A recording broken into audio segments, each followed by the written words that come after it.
on aurait cru à un moment que Tiroma, depuis l'exil, ne soit plus impactant. D'autres ont voulu faire croire que Tiroma a fui. Mais plus le temps passe, plus on se rend compte que, bien qu'étant en exil, Tiroma reste pertinent, il reste impactant et il apporte beaucoup à la lutte de résistance que nous menons. Sauf que nous ne voulons plus passer des années à crier non au hold-up électoral. On doit finir avec l'histoire là avant décembre. On doit mettre fin à tout ça, on passe à autre chose. Raison pour laquelle je vais interpeller encore une fois dans cette vidéo l'armée camerounaise. La véritable armée, je parle ici vraiment de armée camerounaise, qui n'a rien à voir avec la milice tribale Boulou qui a pris le contrôle du Cameroun.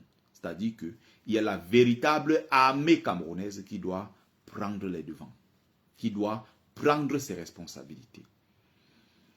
Bienvenue à tous et à toutes. Bonjour, bienvenue sur la page de Bertie le Kamit, l'imperturbable négothérapeute, défenseur des causes justes qui avancent malgré les vents contraires. En espérant que cela vous plaira, vie, force, santé à vous. Pluie de bénédictions ancestrales. Bienvenue sur la page de Mumbeso Mbong, grand notable de Dieu que je suis, porteur propagateur du savoir ancestral, descendant de la dignité et de ceux qui n'ont jamais trahi. Alors, Tiroma, il faut saluer le travail formidable de cet homme. Oui. Il faut saluer son travail parce que ce que le président Tiroma a fait jusqu'ici n'est pas facile. Les élections sont passées depuis octobre. Plus d'un mois après, on va passer là bientôt au deuxième mois en décembre.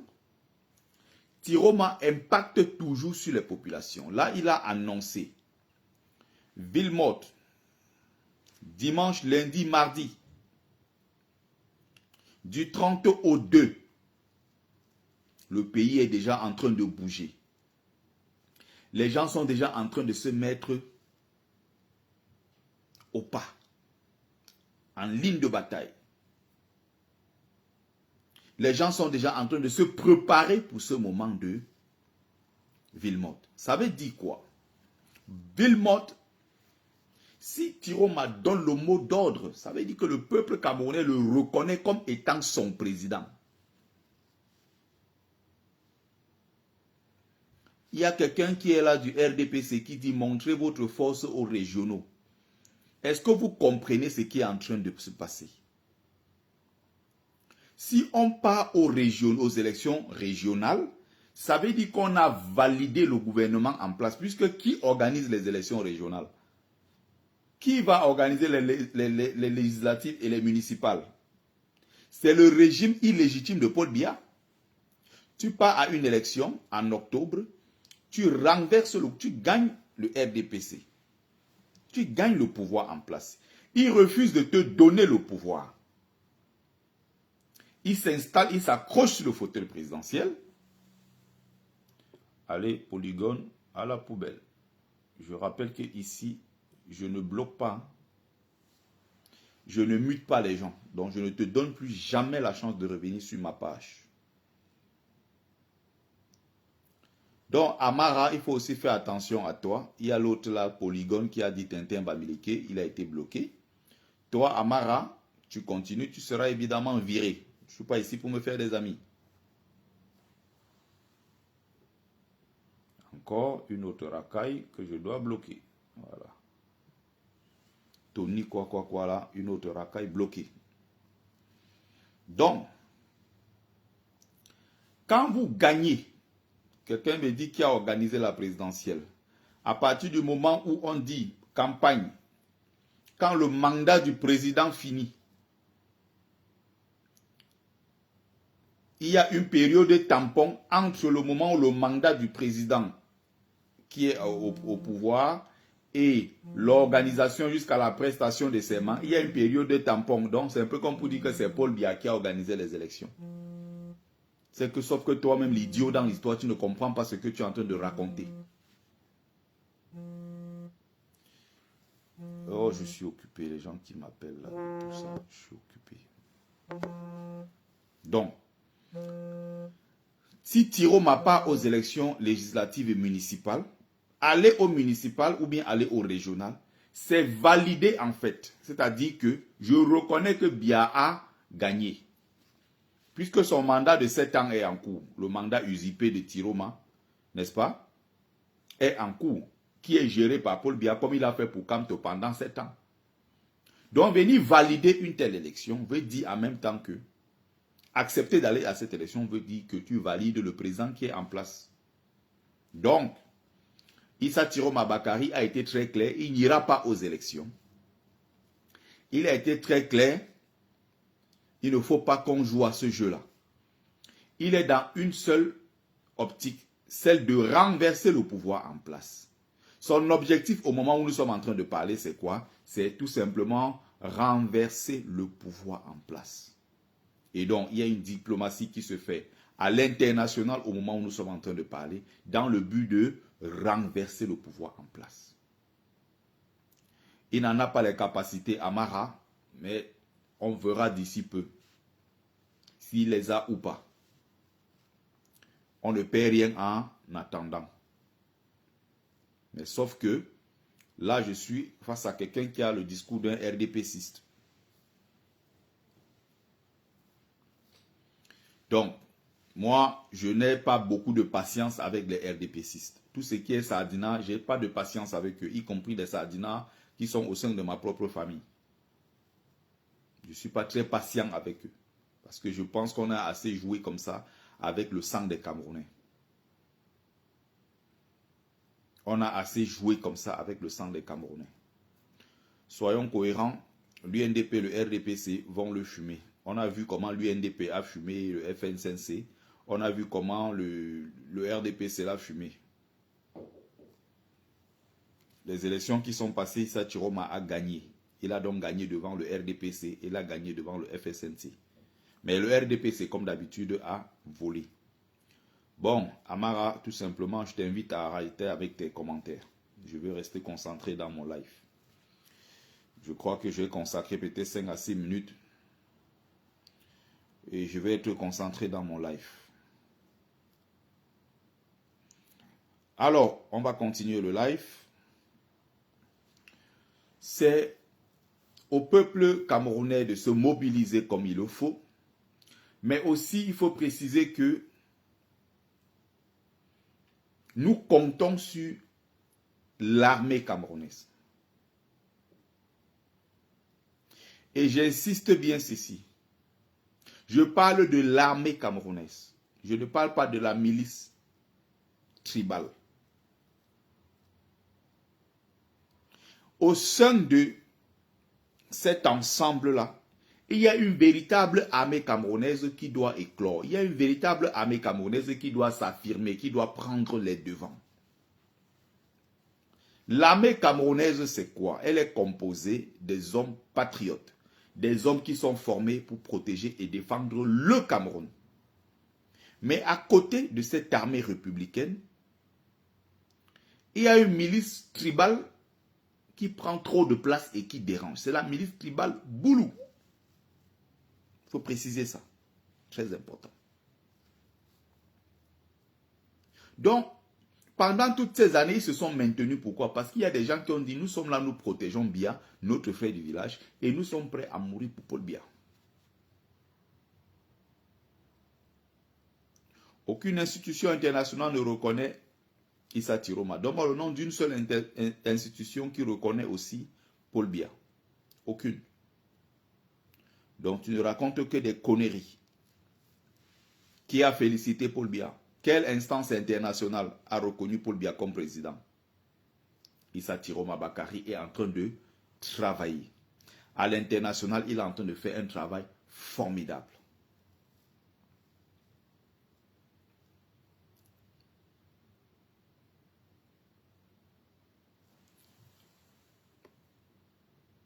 Bon, Amara, tu ne seras pas seulement bloqué, mais tu seras muté. Parce que je ne veux pas perdre mon temps.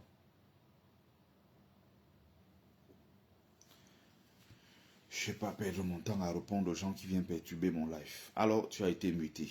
Je vais me concentrer sur le message que j'ai envie de passer. Bonjour, bonjour, bonjour. Mignon cité, bonjour. Donc, j'étais en train de dire ceci. Cette armée véritable, armée camerounaise, est constituée de quoi? Des patriotes. Cette armée est composée de patriotes, d'anglophones, de francophones, de Bamileke, de Grassil en général, des nordistes, des Sawa, des Fambeti Boulou, des musulmans, des chrétiens, des animistes. Voilà de quoi est composée l'armée véritable de notre pays. C'est-à-dire, c'est des patriotes qui ont été formés pour défendre le Cameroun. À côté de cela, Biya sentant qu'il était menacé, Biya va créer une milice tribale à l'intérieur de l'armée qui va être peut-être plus bruyante et qui va prendre le contrôle, qui va décider sur tout. Résultat, qu'est-ce qui se passe? Résultat, c'est cette milice tribale Boulou qui a pris le contrôle du pays. Remarquez bien, quand on dit milice tribale Boulou, c'est cette milice-là donc qui tire sur le domicile de Tiroma. C'est cette milice-là qui tire sur les enfants qui ont entouré le domicile de Tiroma. C'est cette milice-là qui part tirer à Bafoussam, qui tire à Douala, qui tire à Garouaboulaye, qui tire à Kousseri, qui tire à Poli, qui tire à Douala, à Yaoundé, partout. C'est cette milice-là qui a tiré à Batouri. Et remarquez très bien que dans la liste de tous ceux qui ont tiré, tous ces gens s'appellent Mbarga, ils s'appellent Ona, ils s'appellent Atana, ils s'appellent Onana, tout ça. Pourquoi? Parce qu'ils ont une protection à l'intérieur même du système. Sachant qu'ils sont à tous les postes clés de l'administration, ils savent que même s'ils tirent et qu'ils aiment quelqu'un, on prend son dossier, on envoie devant. Arrivé devant le président du tribunal, le magistrat ou je ne sais quoi, le commissaire divisionnaire et tout ça. Si on veut monter dans toutes les strates, n'est-ce pas, de l'administration camerounaise, que ce soit dans le cas des fonctionnaires de police, de gendarmerie et tout le reste, que ce soit dans l'administration centrale, que ce soit dans les tribunaux et tout, vous allez toujours rencontrer les mêmes personnes. Et donc, comme ils sont en territoire conquis, ils sont en territoire où ils se sentent en sécurité, ils peuvent donc se permettre de persécuter les autres Camerounais. Sachant que derrière, ils ne courent aucun risque. Ils ne seront pas punis. La preuve, ceux qui lament les gens dans les rues sont chez eux assis avec leurs enfants en train de manger, en train de boire, de danser. Clément Atangana a annoncé Biya vainqueur. Biya est là. Chantou dirige le pays. 2 femmes brunes ont pris le contrôle du Cameroun. Avec le monsieur de la SNH, Nathalie Moudiki, la femme de monsieur Moudiki. Les 2 femmes brunes là, ce sont elles qui gèrent le Cameroun au moment où nous sommes en train de parler. Donc, il va falloir rapidement, quand on va prendre le pouvoir, extirper et pulvériser définitivement le noyau Boulou qui est à l'intérieur de l'armée camerounaise et qui crée des nuisances partout, qui crée des problèmes partout. Et c'est cette même milice tribale Boulou qui lame les gens dans le nozo. Remarquez très bien, en dehors des gens qu'on n'arrive pas à, qu'on exécute sur place et dont on balance les corps à gauche, à droite. Remarquez très bien que quand on arrive même à récupérer quelques corps, on les renvoie où? C'est toujours sans élément. Djoum. Vous allez toujours entendre Mbalmayo. Vous allez entendre Kiosi. Il s'appelait Atana. Il s'appelait Oona. Il s'appelait Ngini. Il s'appelait Mvondo. Mais demandez-vous pourquoi ce sont les mêmes noms qui sortent à chaque fois. Est-ce que dans cette armée, il n'y a pas de Kambem? Est-ce que dans cette armée, il n'y a pas de Aoudou? Est-ce que dans cette armée, il n'y a pas de Dipoko? Non. Ils sont dans ce qu'on appelle l'entre-soi.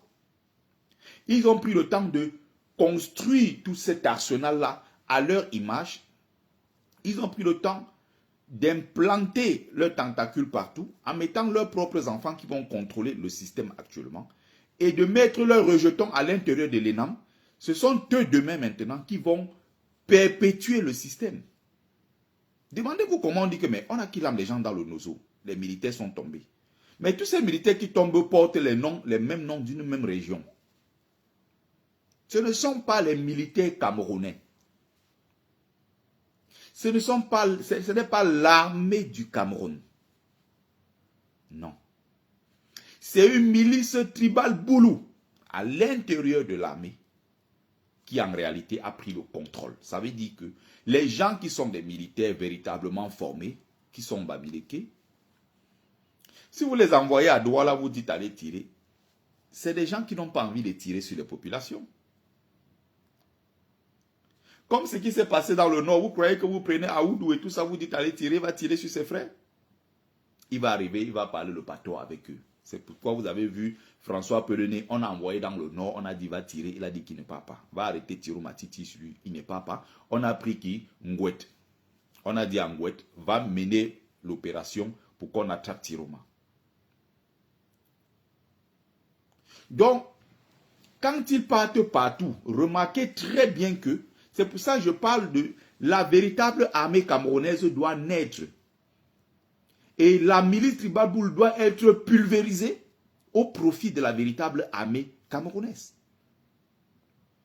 Pourquoi? Remarquez que les mêmes maintenant, qui s'appellent Mbarga, qui s'appellent Atana, qui s'appellent Mbondo, ils ne tirent jamais sur les gens dans leur région. C'est-à-dire que ils ne tirent jamais à Saint-Mélima.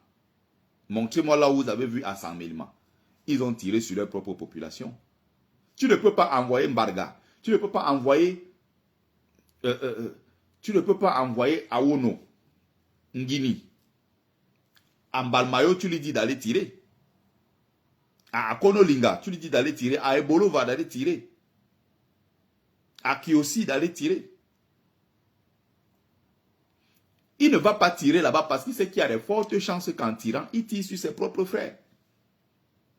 Et même s'il va tirer, il va tirer dans une zone où c'est que cette zone-ci est majoritairement peuplée d'étrangers, entre guillemets. Ou bien d'allogènes. C'est ce qui existe. Je n'ai pas besoin de mettre les guillemets là parce que ça existe dans la constitution camerounaise. Il y a des autochtones, il y a des allogènes.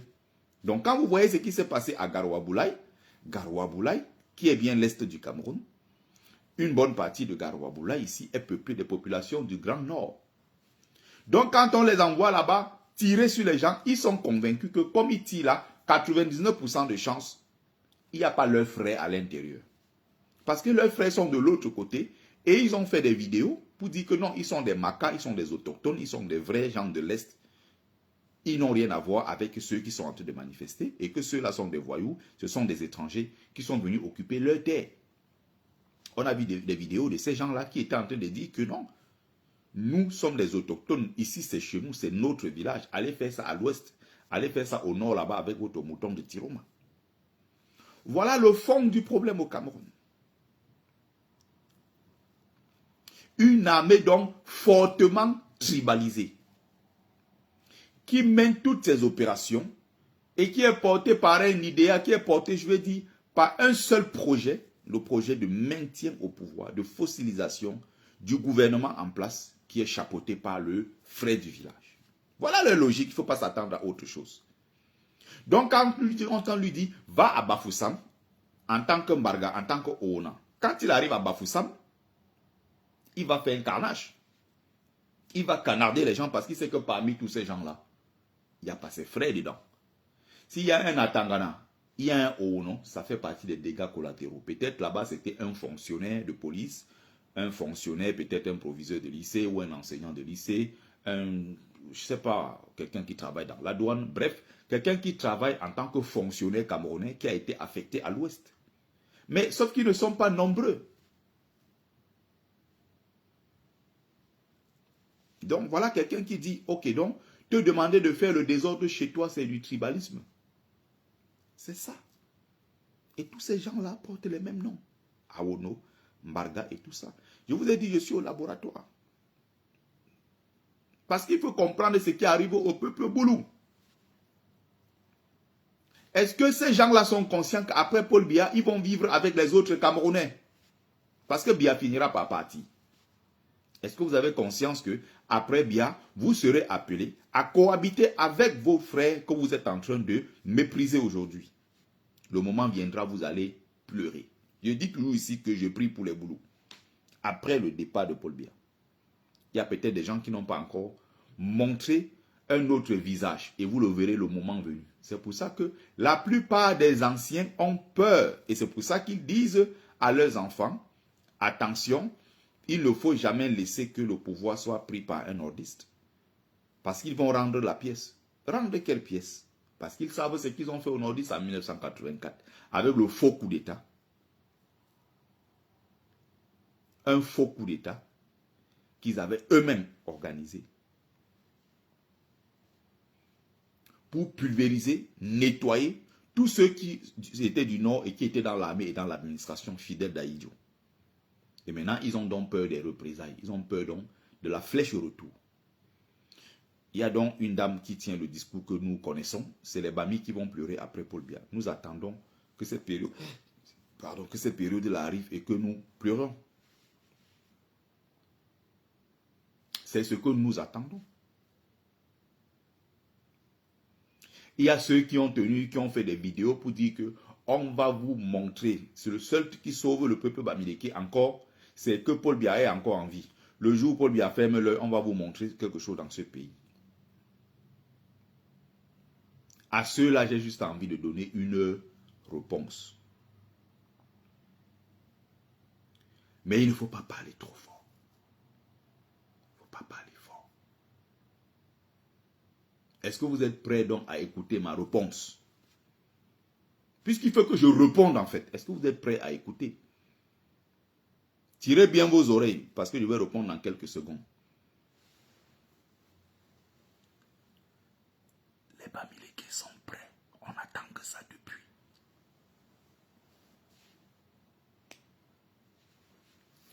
Les Bamileke sont prêts.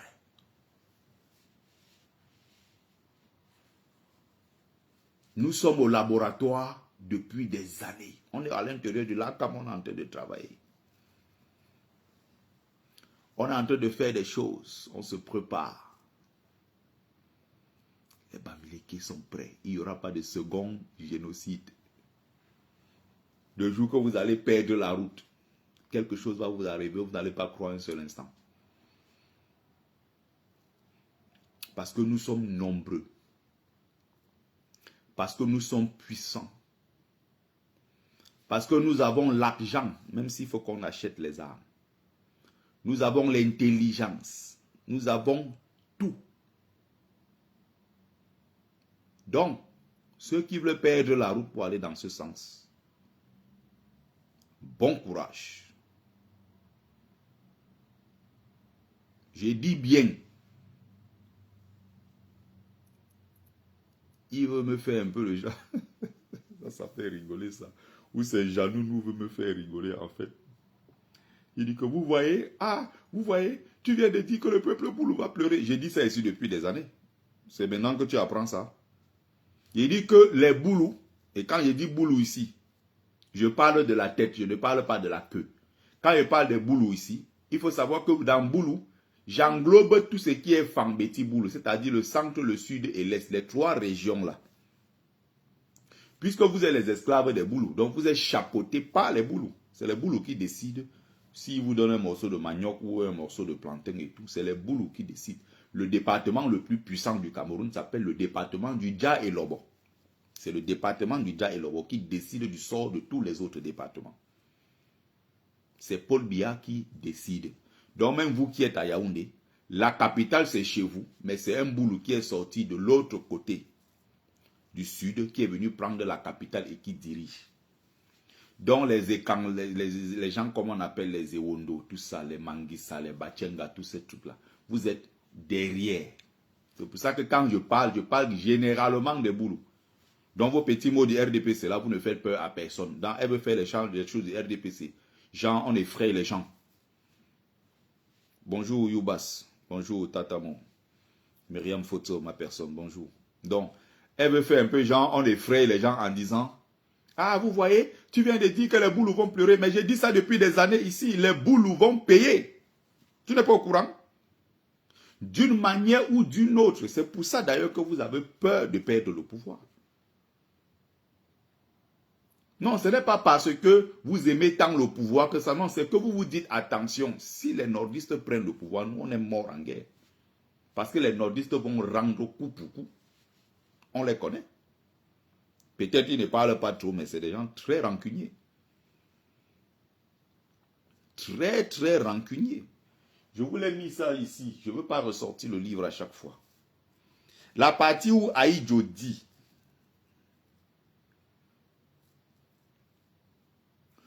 celui qui a l'habitude de faire ça cette fois-ci a touché à la mauvaise tribu. Retiens bien cette partie, hein. Où c'est Njonounou là.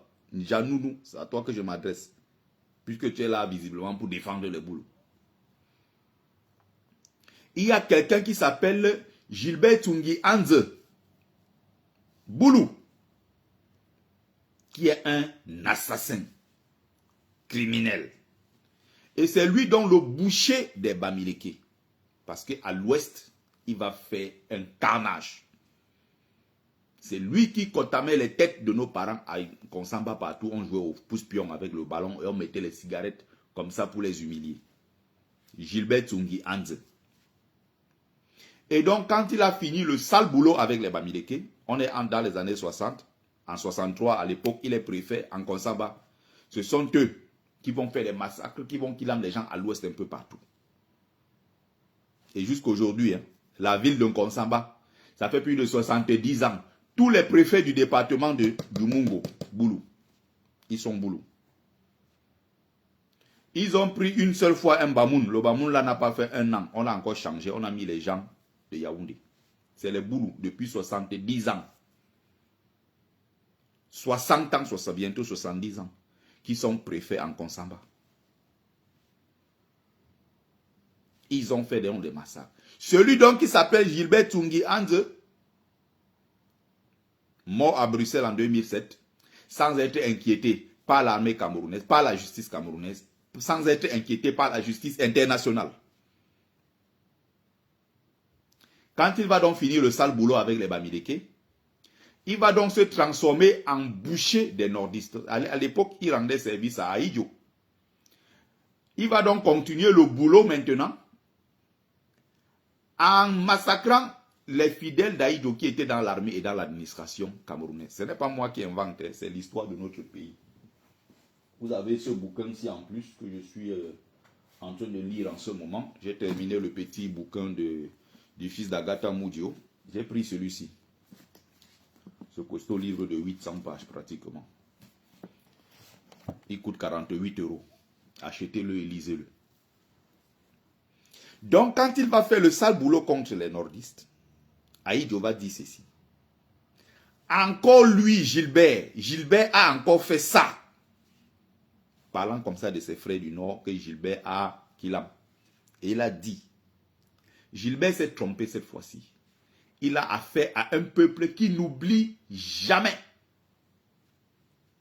Ce n'est pas comme les Bamileke sans caleçon en tomate. Les Bamileke, tu m'as. Ce n'est pas comme les Bamileke qui se lèvent le matin, midi et soir. Ils pensent à l'argent, l'argent et l'argent. Ils ont attaqué cette fois-ci un peuple qui n'oublie jamais et qui ne va pas pardonner ce massacre. Le même Tungi Anze a contribué avec les Bias, les Semengue, le criminel que vous voyez là, Semengue. Ils ont massacré comme pas possible. Donc, est-ce que tu comprends, Jean-Nounou, pourquoi la plupart des gens qui sont Boulou ont peur que Tiroma prenne le pouvoir? Lui-même, Tiroma, qui a subi pendant 7 ans de prison, sous le même Biya, sous le même régime de Paul Biya. Beaucoup qui ont disparu. Il y a des villages au nord qui ont carrément disparu de la carte. Ces villages-là n'existent plus. Les dernières cases qui étaient là-bas, ils ont brûlé, ils ont mis du feu, les villages n'existent plus. Ce sont tes frères qui ont fait ça. Ils ont fait ça là-bas au nord, nettoyer. Et tous ceux qui sont là, ils ont creusé les fosses communes en Balmayo, fosses communes en Fou. Ils ont creusé les gens, ils ont jeté à l'intérieur. Pour protéger le pouvoir du frère du village. Pourquoi? Parce qu'à l'époque, il y a le clan des Essingans qui se met en place à partir de 84. Qui détourne le projet national et dit à Biya, c'est notre tour de manger. Ndianounou, si tu ne connais pas cette histoire, je suis en train de te la raconter. C'est à toi que je m'adresse, puisque tu es visiblement venu défendre les boulous. Et tu veux faire comme si tu veux faire peur aux gens. Ah, il a dit que les boulous vont pleurer. J'ai dit, c'est que les boulous, ils vont le payer, d'une manière ou d'une autre. Je le dis depuis des années ici. Vous croyez que ça va finir comme ça? Donc, Paul Biya va partir un matin, quelqu'un d'autre va prendre le pouvoir, on va passer à autre chose. Vous allez vous lever de Yaoundé. On va mettre la capitale à Boya, par exemple. Vous allez traverser Yaoundé, vous allez venir loin à Boya pour régler un problème. Vous allez arriver au bureau, Makarna, Masilna, il n'y a pas ça là-bas. On va vous répondre en anglais. Vous venez chercher quoi et tout ça. On va vous répondre en anglais. On va mettre votre dossier dans l'ordre. C'est-à-dire que vous allez faire la queue comme tout le monde. Il n'y aura plus qu'on passe un coup de fil. C'est fini. Et comme vous êtes dans la zone qui n'a aucun contact avec les anglophones, c'est le peuple le moins anglophone du Cameroun. Le boulot va apprendre à parler anglais. Vous allez aller là-bas, vous allez commencer à zéro comme tout le monde, vous allez faire la queue. Pour obtenir un dossier, vous allez finir, vous allez démarrer, rentrer à Yaoundé. Et on va déplacer cette capitale. La capitale ne sera pas Yaoundé. On va mettre cette capitale-là ailleurs.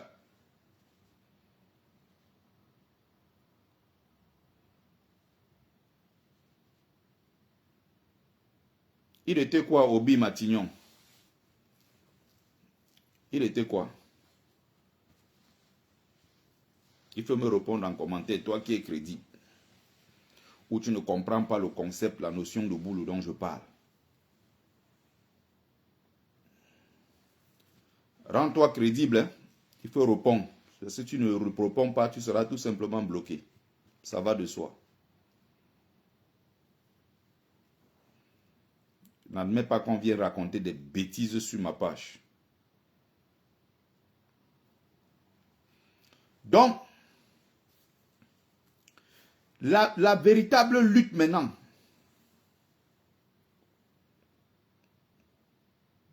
voilà encore les mêmes, moi je vais juste bloquer sur TikTok. Donc, il va falloir donc lutter. Parce que jusqu'ici, nous sommes dans une situation très complexe. Hein.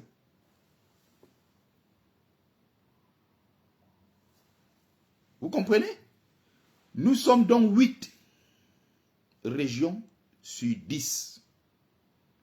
On s'est levé pour porter le candidat Tiroma. Tiroma a gagné. Les seuls endroits où vous avez vu les gens ne sont pas levés. Le centre et le sud.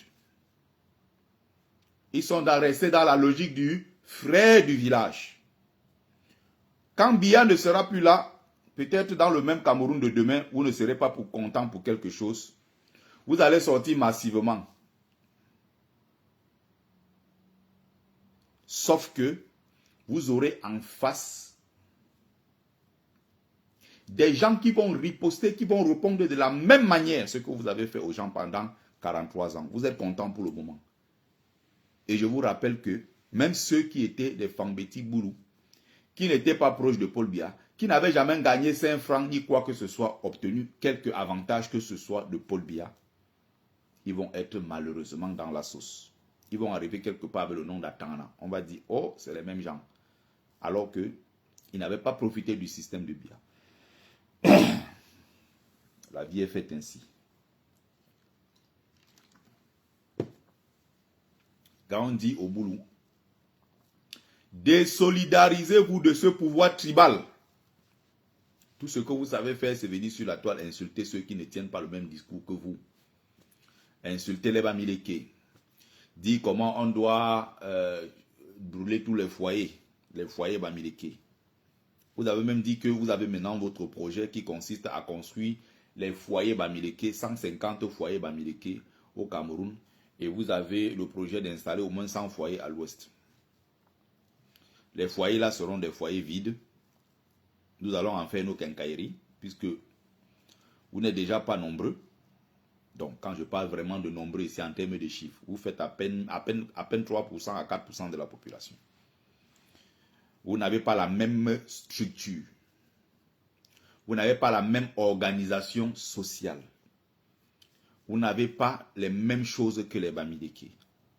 Le Bamileke est un peuple, c'est-à-dire qui ira toujours de victoire en victoire. Et partout où nous allons être en tant que Bamileke. Vous savez pourquoi? Ça ne se ramasse pas ces choses-là. Il faut étudier ces choses-là pour comprendre en fait. Ça ne se ramasse pas. C'est la manière de t'éduquer. Ça dépend de comment tu as été éduqué. Comment tu as été formé dès le bas âge pour affronter la vie. Dans quel environnement tu as vécu. Dans quelle valeur civilisationnelle tu as été moulé. C'est ça qui fait l'homme que tu deviens plus tard. Ce n'est pas une affaire de... Parce que Paul Biya, on peut même mettre Paul Biya pendant 100 ans au pouvoir. Son peuple ne deviendra pas grand-chose. D'ailleurs que les Boulous ne sont connus dans l'histoire du Cameroun que parce que Biya a existé. Boulou dans l'histoire du Cameroun, c'est zéro. C'est rien du tout. Ce n'est pas un peuple qui a bâti une civilisation, ne serait-ce que même une civilisation mineure. Il n'y a pas de civilisation dans cette zone-là. Ce n'est pas moi qui l'invente. Les écrits sont là. C'est codifié, c'est légalisé par l'État même du Cameroun et par les intellectuels camerounais. Tout ça a été validé par le ministère de l'Éducation. Rien du tout. Donc quand Patrice Nganang dit que quand on est arrivé, on est venu trouver les ancêtres de Paul Biya sans caleçon dans la forêt, on dit que c'est du tribalisme. Vous êtes libre de bavarder sur tout ce que vous avez envie de bavarder. Ça, c'est votre problème.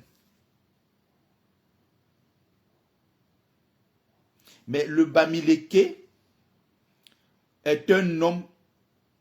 Alimba, tu ne monteras pas ici pour la bonne et simple raison que je ne reçois pas la racaille sur mon plateau.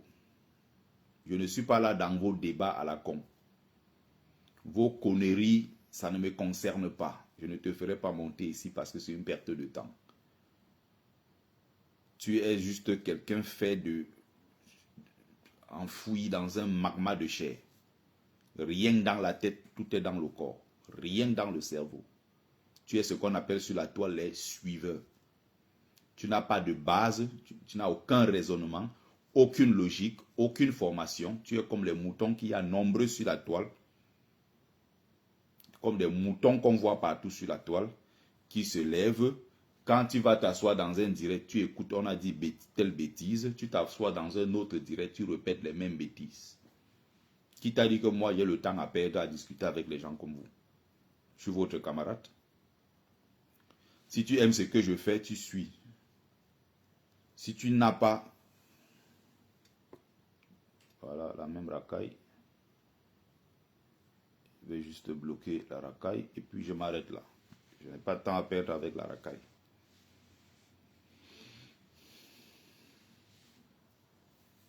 Voilà, les racailles, les réseaux sociaux, depuis 4 mois, ils ne sont pas fatigués. Tiroma est un bandit. Tiroma ne va pas déclarer sa victoire. Tiroma va dire que Biya a gagné. Tiroma, ils sont là avec leur maître qu'on appelle Ekanga. Ce chômeur qui est en Europe, ça fait ou c'est 12 ou c'est 13 ans, qui n'a jamais eu seule fiche de paye. Qui n'a jamais travaillé de toute sa vie. Gigolo de génération. Gigolo nourrit par les femmes. Ils se lèvent, ils sont là sur la toile depuis 4 mois. Tiroma ne va pas déclarer sa victoire. Tiroma ne va pas... Tiroma va fuir. Tiroma a fui. Tiroma est gambien. On vous donne 48 heures. Blablabla. Blablabla. Vous ne vous fatiguez pas. Le Toka vient dire qu'il veut monter. Alimba, tu vas monter pour discuter avec qui? Je discute avec la racaille. Sur ton camarade où tu m'as bien vu. Donc, j'étais en train de dire ceci. Bonjour, mon commandant Olivier Tchanan. Vous n'allez pas vous lever comme ça du jour au lendemain, renverser un peuple qui est enraciné dans l'histoire, qui est enraciné et qui a été moulé dans une civilisation donnée. La civilisation Bamileke est une réalité. Quand tu vois la manière de former le Bamileke dès le bas âge, il n'y a pas son égal ailleurs. Je ne parle même pas du Cameroun. Hein. C'est-à-dire que tu vérifies même en Afrique, il est difficile de voir ailleurs comment on forme un enfant Bamileke dès le bas âge, le contexte dans lequel il grandit. Ce n'est pas donné. Il ne faut pas croire qu'on se lève un matin, on fait ce que les Bamileke font, avec tout ce que nous avons subi comme génocide au Cameroun. Vous avez aujourd'hui dans un pays de 30 millions d'habitants, quelque chose qu'on appelle le dimanche tarot. Bonjour Claire Bitois. Bonjour. Dimanche tarot a pris une autre dimension en diaspora. Ça a pris une autre dimension au Cameroun. Le tarot. C'est un plat royal Bamileke. Donc j'ai l'impression que les gens pensent que ça tombe du ciel. Non. Aujourd'hui, les gens voient le ndop. Ils croient que non, le ndop là, c'est que non, ça tombe du ciel. C'est un travail sur des dizaines, des décennies et des décennies. Pourquoi? Parce que c'est un peuple qui vient de très loin qu'on a tenté de détruire par tous les moyens. Il était question d'éradiquer les Bamileke. À un moment, quand ils ont tellement killé les gens à l'ouest du Cameroun, qu'ils ont fait ce qu'on appelait des zones où on paquait nos ancêtres, nos grands-parents. On les ramassait à gauche, à droite, on venait les parquer. Donc on les empêchait d'avoir accès à leurs plantations pour cultiver du manioc, des plantains et tout ça pour se nourrir comme d'habitude. Qu'est-ce qu'on faisait? On les parquait dans des zones où on jetait de la nourriture, comme on jette de la nourriture à des chiens. On leur donnait ce qu'on appelle, on leur donnait des semoules, des morceaux de trucs comme ça qu'on jetait. Malgré cela, il y avait des initiés parmi eux qui portaient des lourds secrets et qui, malgré cette difficulté, transmettaient le savoir à leurs enfants. Des enfants encore plus jeunes transmettaient les autres savoirs. Comment conserver sur des siècles les traditions? Vous croyez que les traditions, on a conservé ça comment? Alors qu'on avait tellement qu'il aime les gens à l'ouest que le peu qui restait, la poignée qui était encore là, a pu résister. Et c'est cette poignée-là qui finalement va régénérer, va renaître de ses cendres et commencer à transmettre. La culture Bamileke aujourd'hui, elle est rayonnante dans le monde. Les gens croient que c'est une blague. C'est une affaire de sacrifice de génération en génération pour que nous soyons là où nous sommes aujourd'hui. Et ce n'est pas les gens de quoi, de Paul Biya, de Yaoundé, les gens du système qui vont venir détruire un grand peuple comme le peuple Bamileke. Ce n'est pas possible. Vous entendez aujourd'hui quand on dit culture camerounaise, on voit culture Bamileke. Vous croyez que c'est une blague? Alors que les autres étaient là depuis des générations, depuis des siècles, ou je ne sais quoi. Les autres étaient là, nous aussi on était là. Pendant que nous on subissait le génocide. Et quand je parle de génocide ici, il faut comprendre le génocide dans tous les sens du terme. C'est-à-dire qu'il y a le génocide humain, c'est-à-dire physique. Il y a le génocide culturel, c'est-à-dire qu'on détruit votre culture. Il y a le génocide cultuel, spirituel, c'est-à-dire qu'on détruit votre spiritualité. Le génocide, c'est sur plusieurs plans. Et les Bamileke, malgré cela, ont résisté. Et on a dit, on ne cède pas. Et aujourd'hui, nous sommes 14 à 15 millions de Bami Pawa à travers le monde.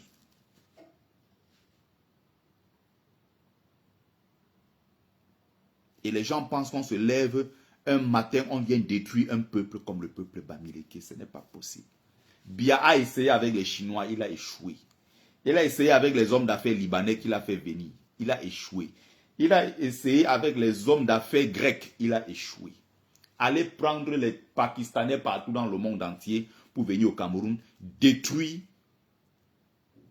les Bamileke. Vous ne pourrez jamais. Je vais vous prendre des exemples très simples au niveau de la culture. Vous regardez, vous voyez, le Bamileke, quand tu as déjà 16 ans, 17 ans, on commence à te mettre la pression. Quand tu commences à avoir 20 ans, on commence à te dire tu es vieux, il faut que tu sortes de la maison. Va te chercher. Va te chercher. On commence à te mettre la pression. Une autre racaille que je dois bloquer. Bloquer. Je vous ai dit, vous restez poli. Bonjour Elena, oui. Vous restez poli, vous m'écoutez. Vous n'aimez pas ce que je fais, vous partez. C'est aussi simple que cela. Donc, quand on commence à te dire tu dois prendre tes responsabilités, les gens se lèvent, mettez good life s'il vous plaît. Les likes et les cœurs, c'est très important. Les gens vont combattre ce qu'on appelle les foyers. Pourquoi ils combattent les foyers Bamileke? Parce qu'ils savent qu'à travers les foyers Bamileke, c'est un réseau d'organisation, c'est un cadre de rencontre,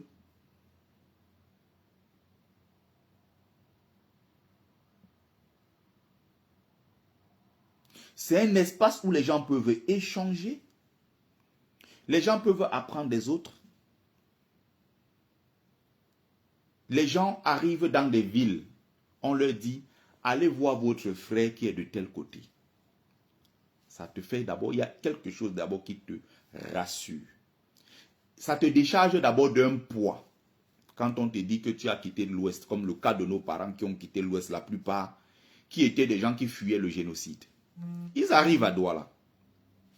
Une fois arrivés à Douala,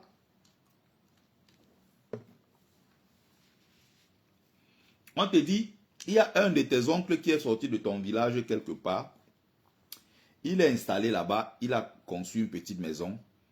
Il a une femme, deux femmes. Il a ses enfants. C'est pour ça que je maudis tous les Bamileke qui combattent la polygamie. Quand un Bamileke combat la polygamie, il doit être maudit jusqu'à sa 4e génération. Vous ne savez pas d'où nous venons. Vous ne savez pas ce que notre peuple a traversé pour être là où nous sommes aujourd'hui.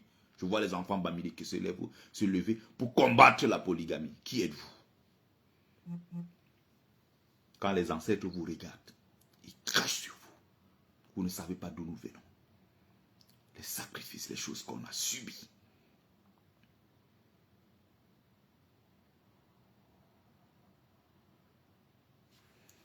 Ou c'est le Dalida quoi là, j'attends le profil là pour bloquer rapidement. La personne va revenir de toute façon. Voilà.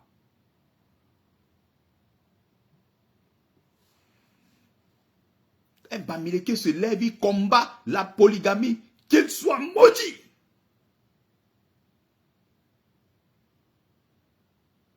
On a failli disparaître en tant que peuple. Je reviens donc sur le jeune Bamileke à qui on dit, il y a ton frère quelque part. Et une fois arrivé là-bas, prends quelqu'un qui arrive peut-être à Paris, tu ne connais personne. On te dit, il y a un oncle de la tante de, même si vous n'êtes pas de la même famille, il est du même village que toi, vous parlez le même patois. Il est à tel endroit, va le voir. Il te dit que non, bien, on va partir à la réunion. Je n'ai pas peut-être place chez moi, mais dans la communauté, on peut peut-être trouver quelqu'un qui va te garder d'abord 2-3 jours. Imagine, tu arrives à Paris, tu n'as pas où aller. 3 jours, on te dit qu'on va te garder 3 jours. On te libère d'abord d'un poids dont tu n'as même pas idée. Il y a des gens qui combattent les affaires de foyer culturel. Et tu vois les Bamileke eux-mêmes sans caleçon en tomate entrer dans cette danse.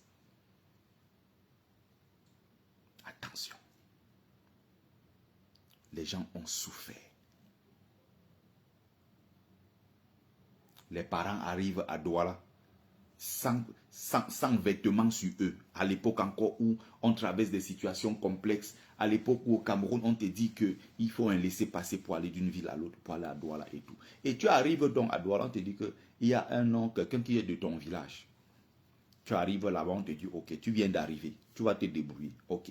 Il y a tel oncle là qui sort souvent, qui part faire le pouce-pouce. Et les Bamileke étaient reclus dans des coins qu'on appelle les Bonatopo, avec la boue là-bas, les endroits où les Sawa, les gens dignes de ce nom, les Douala n'y allaient même pas. C'était appelé les zones réservées pour des sauvages qu'on casait d'abord où ils achetaient des terrains moins chers. D'autres venaient rambler. Ces endroits-là sont devenus aujourd'hui le centre-ville. On voit des gens sortir pour dire que oh, vous avez vendu la terre à l'époque moins cher. Vous allez acheter au prix d'aujourd'hui. Et les Bamilés qui sont là, ils regardent. Il y a des sans-caleçons parmi eux. Les sans-caleçons qui observent. Vos parents ont dormi sans manger. Ils ont fait des sacrifices pour avoir des petits lopins de terre. On vient 50 ans plus tard vous dire que non, il faut racheter au prix de maintenant parce qu'à l'époque, on vous avait vendu ça moins cher. Écoutez-moi, des conneries comme ça. Si tu arrives quelque part, tu as un endroit où tu vas mettre ta tête pour quelques jours, tu ne seras pas content. Tu vas juger en disant que non, les histoires de tribus, les histoires de communautés, les histoires de foyers, je n'y vais pas parce que c'est une affaire de foyer, ça divise, blablabla, c'est du communautarisme et tout. Non, les gens s'intègrent à l'intérieur de leur communauté. On essaie de trouver des solutions à l'intérieur de la communauté. C'est en allant à la réunion qu'on va lui dire, il y a un tonton qui fait le pouce-pouce, va avec lui te débrouiller. On lui dit, ah, à l'intérieur de la réunion, ah, comme tu es célibataire, tu viens d'arriver. Il y a l'autre maman là qui a sa petite soeur ou sa fille quelque part au village qui n'est pas mariée. Ah, mais tu peux aller la chercher. Ou alors, il y a l'une de ses filles qui est ici aussi, qui vient d'arriver, qui est... On dit, ah, ok, on fait la mise en relation. C'est comme ça qu'on fonde un couple. Au sein de la communauté, on dit, ah, on a trouvé un terrain quelque part. Mais le terrain là, ah, au lieu de laisser à quelqu'un d'autre, à l'intérieur de la communauté, on propose d'abord, est-ce qu'il y a quelqu'un qui est prêt? On dit, ok, il y a tel qui veut, il est prêt à rembourser. Ok, tu vas donc travailler, tu vas rembourser. La communauté peut se cotiser, on dit, ok, on va trouver tel. Il a son petit lopin de terre, 100 mètres carrés, 200 mètres carrés. C'est dans ça qu'il commence. Après, il fait sa petite maison, il a sa femme, il a ses enfants. Et c'est comme ça qu'il les scolarise, il les éduque et tout. Les enfants là grandissent sachant qu'ils ont le devoir de s'occuper de leurs parents plus tard. Et donc, très tôt, ils commencent à sortir de la maison pour se chercher. Moi, à un certain âge, j'ai commencé à comprendre que il fallait que je me batte étant premier né de ma famille. Il fallait que je me batte pour tirer les autres vers le haut et montrer le bon exemple. Je suis parti de la maison. On est allé se chercher. C'est l'histoire des millions de Bamileke. C'est différent des gens qui ont reçu une autre éducation qui veut que on peut rester dans la même maison familiale pendant de génération en génération sans que ça ne dérange personne. Les gens ont leur culture. Mais je dis ma culture, moi en tant que Bamileke, je suis un winner. Je suis fier d'être descendant de dignes hommes qui se sont battus à travers l'histoire, le peuple Bamileke. Et ils m'ont donné cette force, cette énergie. C'est pour ça que je suis là. C'est pour ça que je tiens. La résilience. On a appris aux gens le travail, la communauté, la solidarité, la force de travail, la persévérance. On a appris ça à notre peuple. Je vais vous prendre des exemples très simples. L'arrivée des Bamileke en Europe ici, ça ne date pas de longtemps. Les Bamileke avant ne voyageaient pas beaucoup. Mais si on veut prendre les communautés, les Camerounais en diaspora, les plus nombreux en diaspora aujourd'hui, c'est les Bamileke. D'un côté, ça a un avantage. Mais d'un autre côté également, ça a ses désavantages. Parce que c'est des millions de Bamileke, oui, qui vont prendre une belle expérience, qui vont acquérir des choses, qui vont étudier à travers le monde et qui vont ramener cette expertise-là au Cameroun pour développer le Cameroun. Je suis d'accord. Mais d'un autre côté, c'est des enfants Bamileke qui s'en vont et qui ne se verront plus jamais. Un enfant ton frère qui vient en Europe, vous êtes un membre de la famille, vous envoyez 4 en Europe, vous croyez parfois faire du bien. Sauf que les 4 qui sont en Europe, il y a un en Allemagne, l'autre au Canada, un autre en Australie, un autre je ne sais pas où est en Angleterre. Les enfants que vous êtes déjà en train de faire naître partout, c'est les enfants qui ne se connaîtront jamais. Jamais. Quelle différence entre Bamileke et Bamoun, ça ne nous concerne pas. Nous sommes Bamileke. Ceux qui se reconnaissent de nous vont venir nous rejoindre. Ceux qui ne se reconnaissent pas de nous, qu'ils partent là où ils partent. Nous sommes Bamileke, point. C'est suffisant pour nous. Donc la majorité des Bamileke que vous allez voir en diaspora, c'est les Bamileke. La majorité des Camerounais que vous verrez ici, ce sont des Bamileke. Vous comprenez? Ce sont des Bamileke. Qui sont ceux qui émergent le plus? Quand vous regardez, on dit la liste des docteurs africains en Belgique ou Bamileke, la liste des docteurs camerounais au Canada, la liste des ingénieurs camerounais en Allemagne, un peu partout, vous voyez les Camerounais. Si on laisse même ceux-là, qui sont ceux qui sont venus avec des passeports, comment on appelle ça, les bourses d'étudiants internationaux et tout ça qui sont venus dans le cadre légal faire leurs études. Si on descend même, on prend même seulement les simples beaux-arts comme nous, qu'on est venu de derrière, on est venu dans le beaux-arts. Si on veut regarder ce que nous avons réalisé au Cameroun, réalisé même ici, c'est incomparable. Pourquoi? Parce qu'il y a d'abord un socle chez tout peuple. Ce socle-là, cette puissance-là, on puise ça dans la culture bamileke qui veut que chaque personne qui naît est un élément, un maillon fort de la société et donc doit contribuer. En tant qu'agent, comme le dit souvent mon frère Tatamo, tu es un élément important de la société. Et tu as donc un devoir. Tu as une obligation envers tes frères. C'est-à-dire que tu as le devoir de tirer tes frères vers le haut. C'est comme ça que vous voyez, nous on s'organise. On paye les formations. On paye les formations de nos frères. On fait voyager les autres parfois. On peut financer peut-être le business d'un frère et tout ça parce que c'est dans la communauté qu'on s'en sort. C'est-à-dire qu'on s'en sort dans la multitude. Il n'y a pas quelque chose de prévu dans l'espace bamileke ou dans la culture, la civilisation bamileke. Un moyen pour te faire t'en sortir par toi-même. Non, ça c'est l'individualité.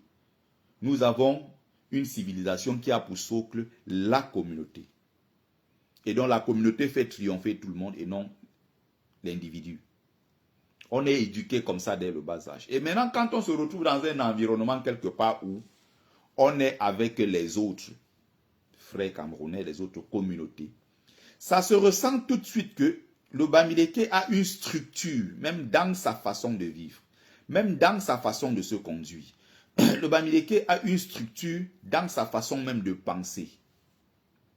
Vous allez voir ça, ça sera partout. Le peuple là ne changera pas. Tout ce que vous allez mettre sur pied au Cameroun, si vous voulez vous gagner ou garder Paul Biya encore pour 50 ans, dans le jeu là, le bamileke va tirer son épingle du jeu. Il faut qu'on se comprenne très bien. Si certains pensent qu'en gardant Biya au pouvoir, c'est faire du mal au bamileke, sachez que peu importe l'équation que vous allez mettre en place, dans ça, les bamileke vont tirer leur épingle du jeu. Quel que soit lambda, faites tout ce que vous voulez. Il n'y a aucun plan anti-bamileke qu'on peut mettre en place au Cameroun et ça fonctionne. Même à l'extérieur, nous allons nous en sortir et renvoyer cette puissance financière-là au Cameroun, à notre profit. Peu importe. Je prends donc, j'ai pris l'exemple ici en diaspora. On revient, moi je parle de mon parcours de beaux-ailleurs. À l'époque, nous sommes au Maroc. Si tu prends déjà dès l'Algérie, quand tu arrives, tu regardes les communautés les mieux organisées, les mieux structurées et qui s'en sortent mieux que les autres, ce sont les communautés, c'est la communauté bamileke. Si je m'arrête au Maghreb, parlons du Maroc, tu arrives, tu vois les Camerounais qui arrivent à partir déjà de Oujda, qui entrent au Maroc. Tu vas à Nador, tu vas à Kassiaro, tu vas à Fès, tu vas à Rabat, tu vas n'importe où. Si tu vois comment les communautés essaient de se structurer pour s'en sortir, pour quelqu'un qui a fait le Beaux-Arts étant bamileke, il va te dire ça. Je veux prendre par exemple à Gourgou, les montagnes de Gourgou, à Nador. On avait la communauté il y avait la communauté des nordistes, il y avait la communauté nordiste. Vous voyez? Il y avait les nordistes. Vous avez les Bassa. Vous avez l'ensemble Sawa constitué des Bassa et des Douala. Des Bassa et des Douala. Vous avez les anglophones qui avaient leur ghetto un peu plus en bas. Qui parfois ne se mélangeaient même pas avec nous. Il y avait le grand ghetto qui est le ghetto bamileke. Qu'est-ce qui explique que dans un Cameroun bis, dans la forêt de Gourougo au Maroc, dans un endroit perdu dans les montagnes chez les Berbères, les Camerounais se retrouvent là-bas. Et vous avez donc dans cette masse de Camerounais, dans cette forêt, vous avez une communauté qui arrive à se structurer. Du moins, une communauté qui garde sa structure malgré le fait qu'elle se déplace un peu partout. Nous, on s'organisait. Les Tonganais, les Bafang, les Boudao, les Sessio, les Bangantéo, il y a la communauté Bamileke qui était là. Nous, on se lève à 4h30. Ce que je suis en train de vous dire là, il y a beaucoup de gens qui ont bossé avec moi, donc ils me connaissent. Moi, je les connais, donc je ne suis pas en train d'inventer des choses. À 4h30, nous, on se lève. Nous, on s'en va. On fuit le Boumla. Et quand on fuit le Boumla, on se retrouve dans des zones un peu plus reculées. Dans des zones de montagne un peu plus reculées parce que le temps que les militaires montent jusqu'à arriver à nous, parfois certains sont fatigués et ils rebroussent chemin. Le Bamileke, quand il sort pour arriver dans ces zones-là, il ne fuit pas pour rien. Nous, en fuyant, nous, on fuit avec les bidons. C'est-à-dire qu'on, pour ne pas faire deux tours, on fuit avec nos bidons. De telle manière qu'une fois arrivé vers le haut, là où on se cachait, quand le Boumla va finir,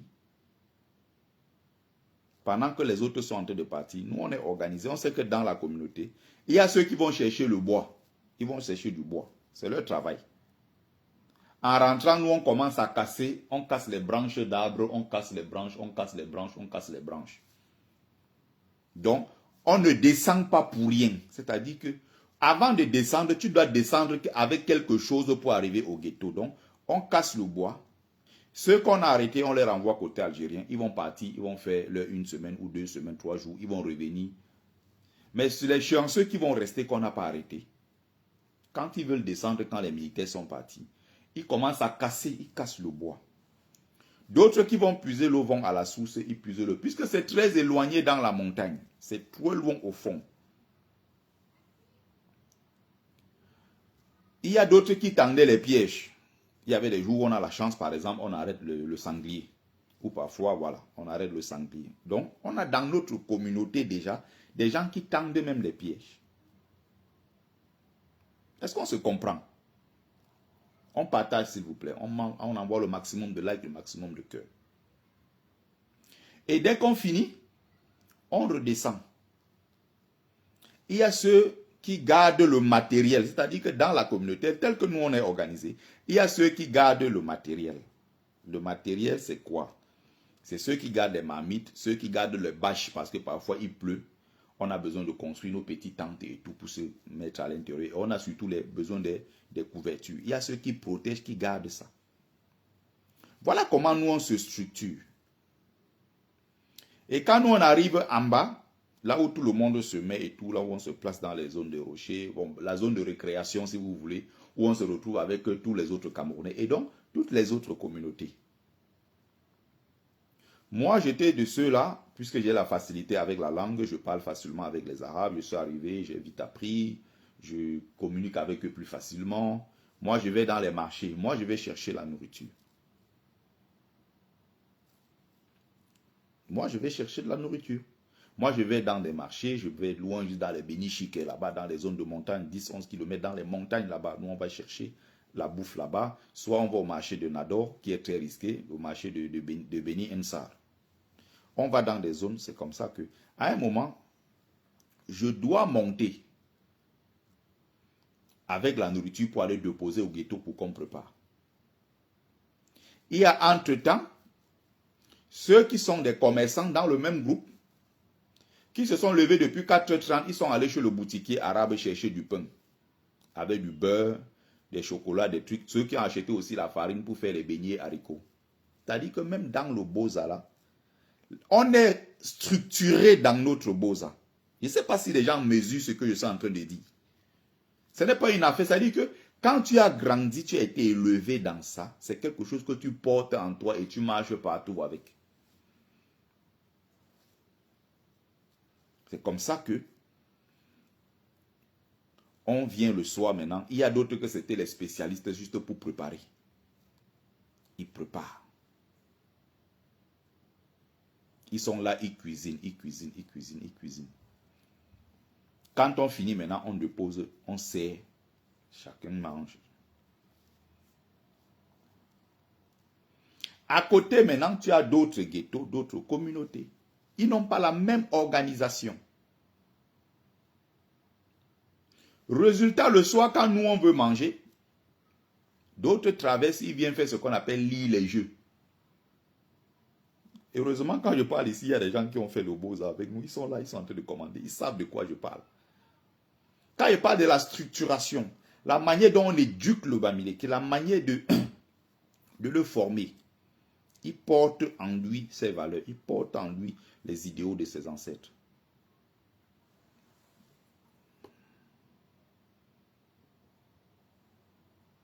Vous croyez que vous faites peur aux gens avec vos petits mots, promoteurs du tribalisme, va te faire foutre. Je te bloque. Tout simplement. Résultat, le soir, quand on veut manger, on a souvent des gens qui viennent d'autres communautés. Et partout dans le ghetto, là-bas, quand on savait qu'on a besoin de quelque chose, on sait que si on part au ghetto Bamileke, on aura. Ça, c'est d'office. Parfois, c'est non, j'ai besoin d'un peu d'huile. Parfois, j'ai besoin d'un peu d'eau. Parce que nous, on a structuré notre communauté comme ça. C'est-à-dire qu'à l'intérieur, il y a quand même quelqu'un qui a un petit rôle. Il y a toujours un petit truc que tu dois jouer. C'est comme ça qu'on s'organise. C'est comme ça qu'on se structure. Et il y avait parfois des gens qui étaient, il y avait des gens parfois qui étaient avec nous. C'est-à-dire qu'ils ont été habitués avec nous. C'est-à-dire qu'il y avait ça pouvait être un boulou par-ci, un bassa par-là qui est avec nous et qui dit que hey, bango, bango, père, moi ici avec les BAMS, avec eux on ne dort jamais affamé. Hey, père, moi ici avec les BAMS, je ne bouge pas ici avec eux. J'en connais, ils sont nombreux. Il y a même un là aujourd'hui qui est sur TikTok, il est devenu un grand promoteur du tribalisme anti-Bamileke. Pendant tout notre parcours au Maroc, je ne l'avais jamais vu avec les Bassa. Jamais un Bassa. Jamais je l'ai vu avec les Bassa. Il était toujours avec les BAMS. Il faisait tout avec nous.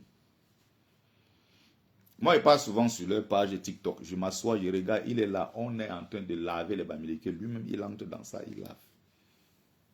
Il était toujours avec nous. C'est pour ça, deux fois, vous voyez, il y a d'autres qui viennent nous dire que non. Nous on veut partager, on veut être dans le milieu. Bonjour Sylvie Bassombeng Piriou. Nous, on veut être avec les Bamileke. Parce que nous étions structurés, on était organisés. Je ne dis pas que les autres n'étaient pas organisés, mais nous étions les mieux structurés. Et donc même dans notre Beaux-Arts, à cause de grâce à cette solidarité, on souffrait moins, on subissait moins certaines choses. Parce que l'objectif, on s'est dit, c'est là. Là, on est fixé sur l'objectif. Et entre-temps, on essaie toujours on avait d'autres, c'était les grands spécialistes du Ndongo. Ils te sortent les repas incroyables. Bien pimentés. Le soir, tu manges le mbankou bien pilé comme ça, les semoules, le ventre pèse. Ouais, Seigneur, je me rappelle souvent de ces noms qu'on donnait aux gens là-bas, les Kankandongo, les Bambankou, les Bassessi. Vous voyez? Donc le Bamileke, prends-le, tu le jettes au pôle Nord. Il ne va reproduire que ce que ses ancêtres ont eu l'habitude de faire. C'est naturel. C'est naturel. Les Bamileke sont formés comme ça. Bonjour Mohamed Denis. Les Bamileke tels qu'on les a éduqués, c'est comme ça, la solidarité. C'est un socle que vous ne pourrez jamais détruire. Malgré toute votre haine contre les Bamileke, on connaît toute cette haine-là. Vous n'allez pas pouvoir nous détruire.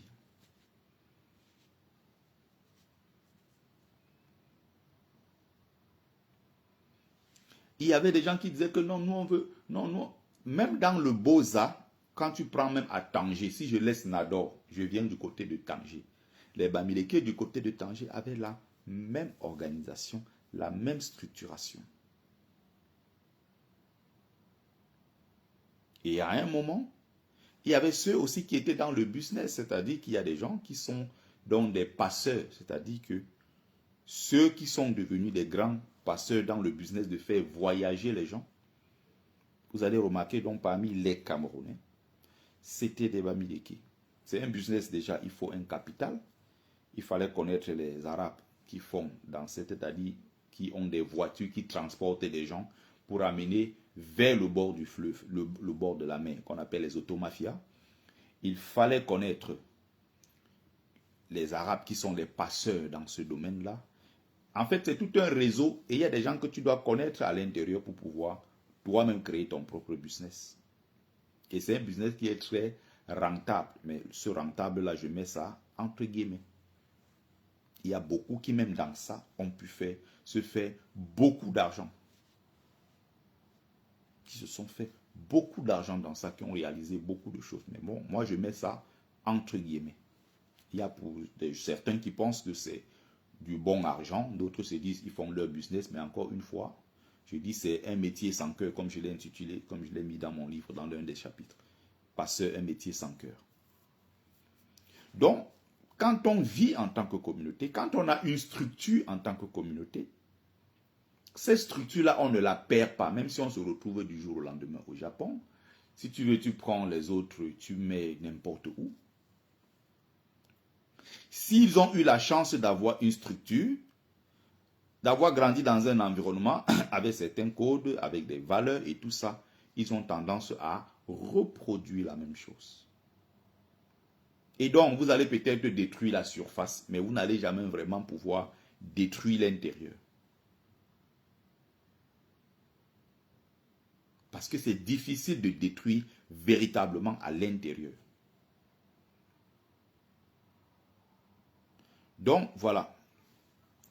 Je voulais donc conclure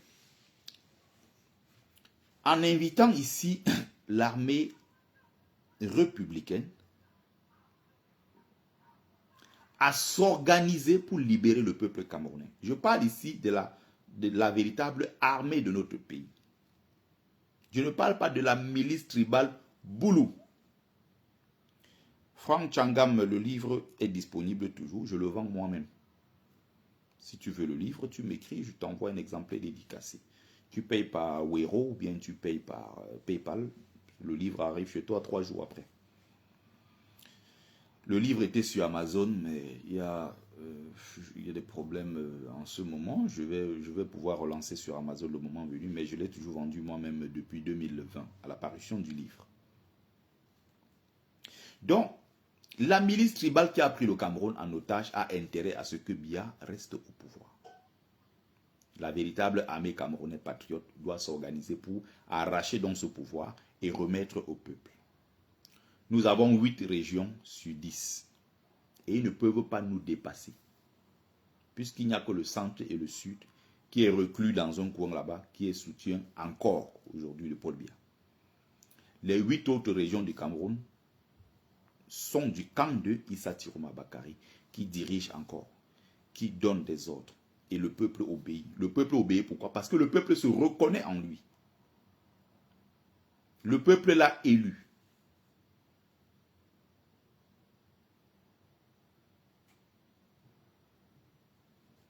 Donc, il y a encore l'impact de Tiroma au moment où nous sommes en train de parler. Il a un impact encore sur les populations.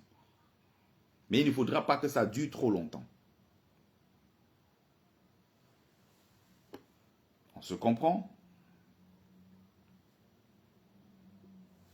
Il y a l'impact de Tiroma.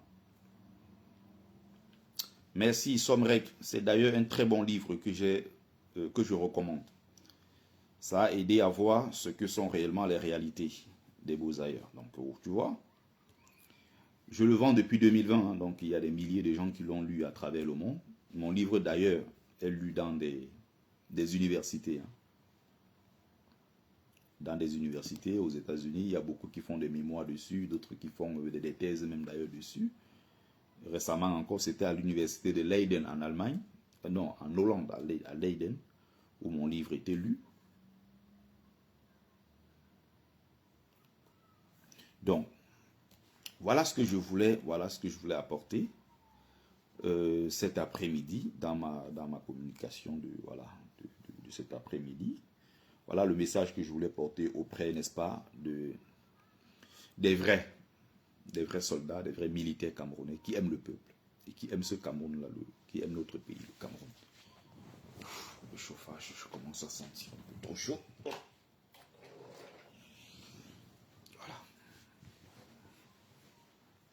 Voilà le message que je voulais porter.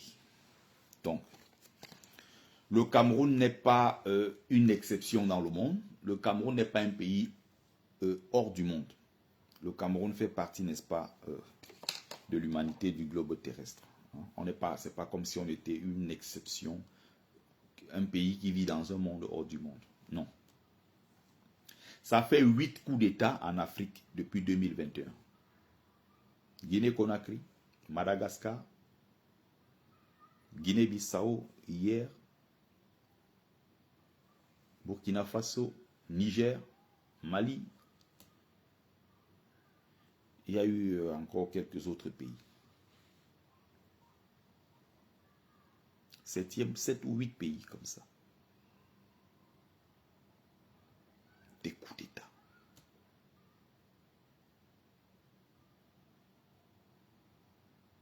Mais on ne comprend pas pourquoi le cas du Cameroun, le pays là a traversé vraiment les remèdes, comme on dit. Pourquoi jusqu'ici, la véritable armée camerounaise, le Gabon, merci Myriam Fotso, pourquoi ils n'arrivent pas, merci aussi Collins Tating, pourquoi ceux-là n'arrivent pas à s'organiser pour prendre le pouvoir et remettre? La Tanzanie aussi.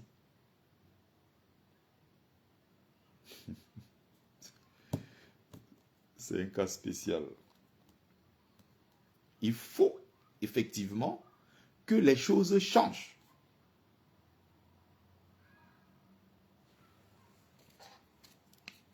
C'est pour ça qu'il faut que la véritable armée républicaine camerounaise patriote prenne les devants, prenne ses responsabilités pour arracher ce pouvoir et remettre au peuple. Parce qu'il faut arracher ce pouvoir entre les mains de la milice tribale qui a décidé de rouler plutôt pour un homme politique qui s'appelle Paul Biya, c'est-à-dire la défense par tous les moyens du frère du village, qui n'a rien à voir avec la défense de la République.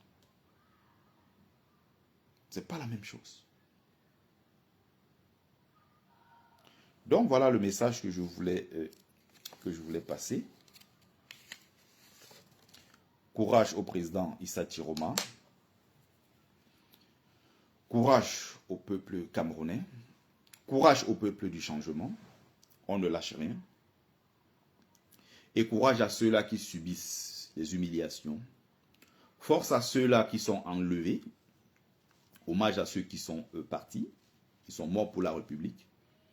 Hommage à tous ceux-là, n'est-ce pas, qui en ce moment sont en train de se cacher, qui sont devenus des fugitifs, n'est-ce pas, dans leur propre pays. Courage à ceux-là qui sont pourchassés aujourd'hui parce que membres du MRC, membres du FSNC, ou bien simple soutien à Issa Tiroma Bakary, le président élu du peuple camerounais.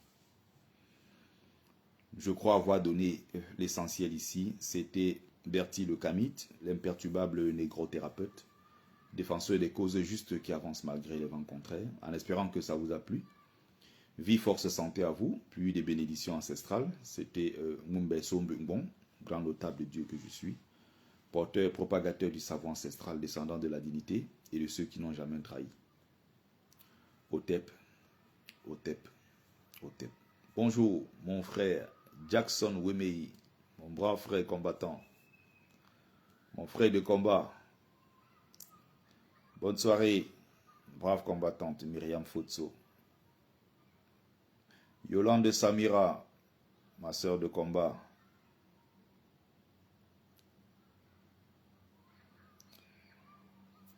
Merci, merci pour les cœurs. Merci, merci. Bonne soirée à tous et à toutes. Je vais m'apprêter pour aller au Ndjogmassi. Il faut bien qu'on cherche l'argent. Mon frère Eugène Gondi, j'espère que tu vas bien. Bonne soirée, mon frère Eric Njitoyap, Justin Kofa. Merci, on ne lâche rien, on ne lâche rien. Très bonne soirée à tous et à toutes. Mes amis de TikTok, bonne soirée. Mes amis également de Facebook.